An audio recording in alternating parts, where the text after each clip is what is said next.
தாவூத் நபியின் அரசவைக்கு ஒரு புதிய பிரச்சனை வந்தது. ஒரு கூட்டத்தினர் விவசாயிகள், மற்றொரு கூட்டத்தினர் ஆடு மேய்ப்பவர்கள். விவசாயிகள் விவசாயம் செய்து பயிர் நன்றாக வளர்ந்திருந்தது, பார்க்க பசுமையாக இருந்தது.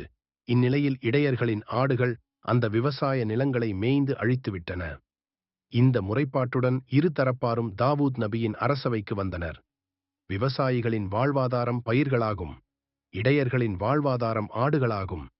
அவர்களின் வாழ்வாதாரத்தை இவர்களின் வாழ்வாதாரம் அளித்துள்ளது. எனவே இடையர்கள் தங்களது ஆடுகளை விவசாயிகளிடம் கொடுத்துவிட வேண்டும். ஆடு விவசாயிகளுக்குரியது என்று தீர்ப்பு கூறினார்கள். இந்த தீர்ப்பு இடையர்களுக்கு பெரும் இடியாக இருந்தது. அவர்களின் வாழ்வாதாரம் முழுமையாக அடிபட்டுவிட்டதை உணர்ந்தார்கள். இதனை அறிந்த சுலைமான் நபி, இதற்கு நான் தீர்ப்பு கூறியிருந்தால் எனது தீர்ப்பு வேறு விதமாக இருந்திருக்கும் என்று கூறினார்கள். தாவூத் நபி, அந்த தீர்ப்பு என்ன